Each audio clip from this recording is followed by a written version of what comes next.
There we go. Good afternoon. My name is Brogan, and today we're going to be talking about monopolies. So today our lesson objective is going to be that students will demonstrate a clear understanding of what a monopoly is and how they affect us as consumers and what are their pros and cons. So the first question we have to answer, of course, is what is a monopoly? And many of us know it from the classic board game made by Hasbro, Monopoly, where you go around and you attempt to acquire properties and mortgage them and place land on them and things like that. Um, but Irving Fisher, who's an economist, goes ahead and gives us a clear definition of what a monopoly is. A monopoly is a market with the absence of competition, creating a situation where a specific person or enterprise is the only supplier of a particular thing. And I also include that number 60%. A lot of times we identify monopolies as someone who controls more than 60% of the market. There can be other people in the market. However, it is just absolutely dominated by one brand, by one person, enterprise, etc. Of course, here we see the famous Monopoly man there on the right. The next thing we have to understand is that monopolies have very high barriers of entry. Now, a barrier entry is a fixed cost that must be incurred by a new entrant, regardless of the production or sales activities, into a market that incumbents do not have or did not had to occur. And I'm just kind of making up an example here. Like, so let's say I own a hot dog factory and I'm the number one supplier of hot dogs to every Major League Baseball stadium in America. I truly have the monopoly on hot dog manufacturing for these teams. Now you want to come along and you want to make your own hot dog factory and compete with me. But the problem is I've already signed a contract with these teams. I also maybe, let's say I own all the machines that make um, Major League Stadium specification hot dogs. And let's say maybe I own the processing plant in which the pigs are turned into hot dogs. And maybe I own all these things or I control all these things, whether it be through financial means or political lobbying that allows me to dominate the market and to create a high barrier of entry for others who are attempting to compete with me. Next, we have to ask, is a monopoly a good thing? Now, there are many different types of economies, and they all have various pros and cons, things that are good, things that are bad. So if we look here, we can see that a couple good things about monopolies are the fact that they funnel a high level of profits back to their shareholders and local communities. They're also economies of scale, meaning that they um, control large portions of how things are manufactured. Like with the previous hot dog example, this idea that you not only control the supply of the hot dogs, but also the manufacturing. You're employing people. You're inventing new machines. You're doing things like that to keep production up and whatnot. It also helps avoid duplication of services. Sometimes if you just have too many people in the market, like the market will get oversaturated and people may not be as um, keen to purchase them. Um, but then again, a couple of bad things about it is that it may limit innovation. A company might say, "Hey, we're doing pretty good. I don't really see any reason to change. We've cornered the market, so let's let the hot dog factory just stay the way it is, even though that maybe people are getting injured on the machinery, or maybe um, it has to be run all hours of the night. So my workers have to be there 24/7, making sure that those hot dogs are made, you know, when I could invest money and, change the equipment. Why would I, if I'm already have dominance over the market and I'm making so much money? Um, Another thing is that the quality does not have to be maintained. If I'm the only supplier of hot dogs, well, I can start cutting it with, you know, whether it be like cornmeal or some other product that, makes it so where, corn is less than the cost of pork.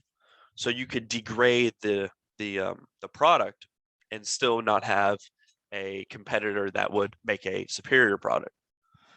Um, Another big thing is the fact that output levels can be controlled to artificially manipulate scarcity.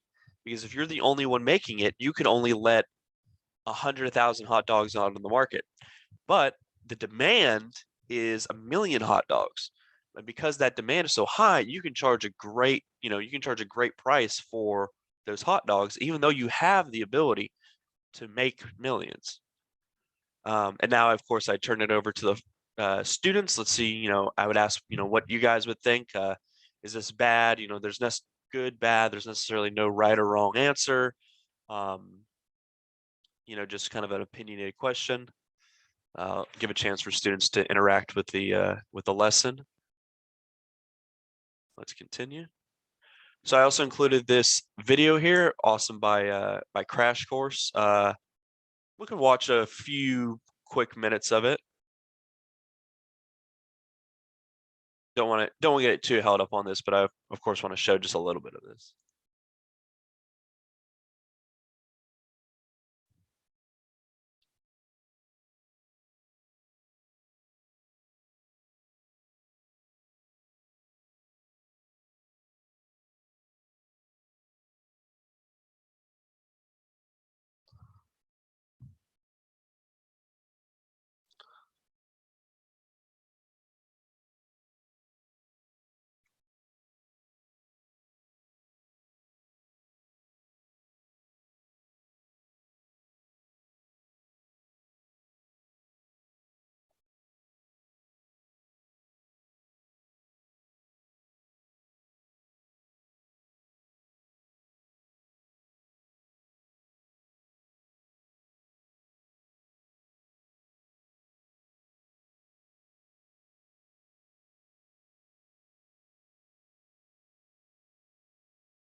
So there we go. We'll just go ahead and stop there.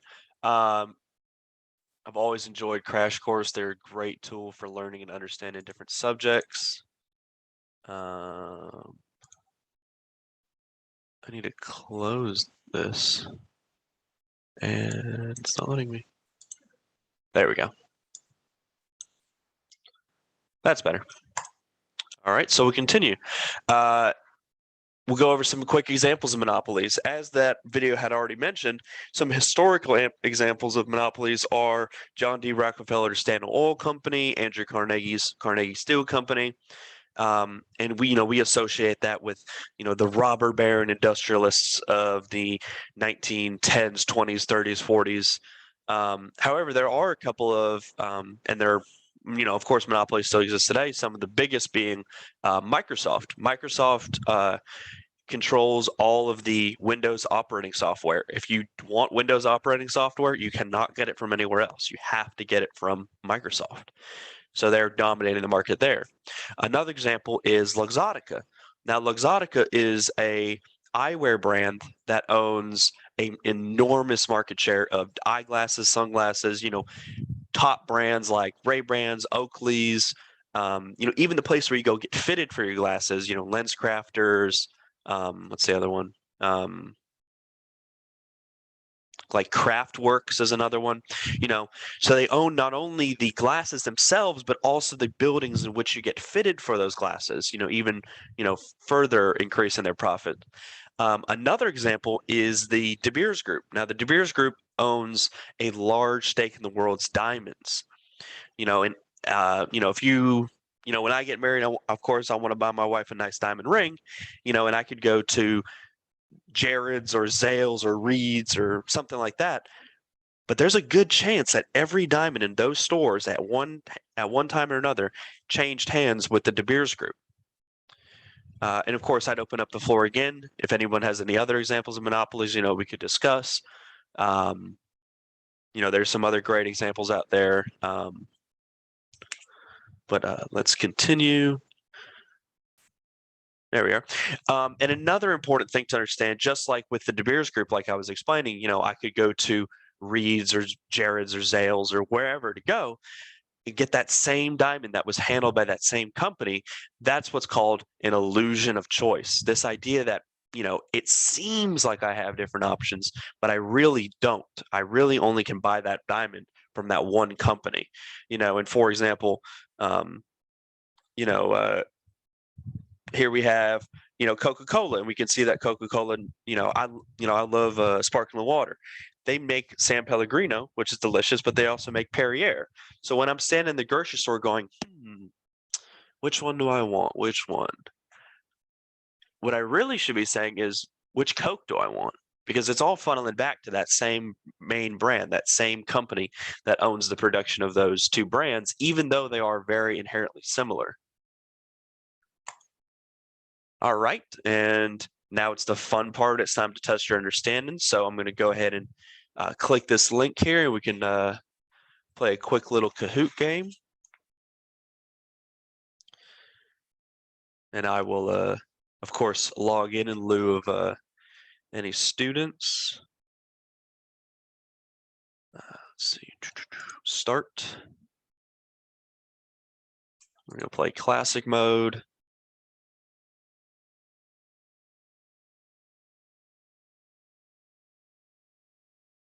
I'm not sure if y'all can hear that music, but there's always some great funky music that plays when you open up a Kahoot game.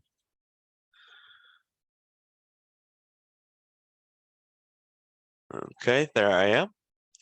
And let's go ahead and get started.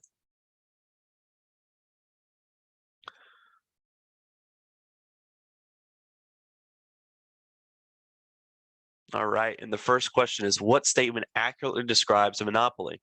A market with lots of competition, a market with the absence of competition, a market that your business is not involved in, or a farmer's market? And of course, we know that it's the blue answer. There we are. Another important tool, of course, you can't really see this because I don't have any other students, is that when we're going over, these different Kahoot questions, it's also really important to, if someone gets it wrong, to explain, to go over, why this is the correct answer and maybe how their understanding could have been affected by something in the lecture in the PowerPoint. All right, let's keep going. Markets with high barriers of entry are easy to get into, costly to get into, blocked by a tall iron fence, or hard to get into. This is a select more than one answer question. So I'm going to pick green and blue because they're both costly oftentimes and they are hard to get into. Which of the following is an example of a monopoly?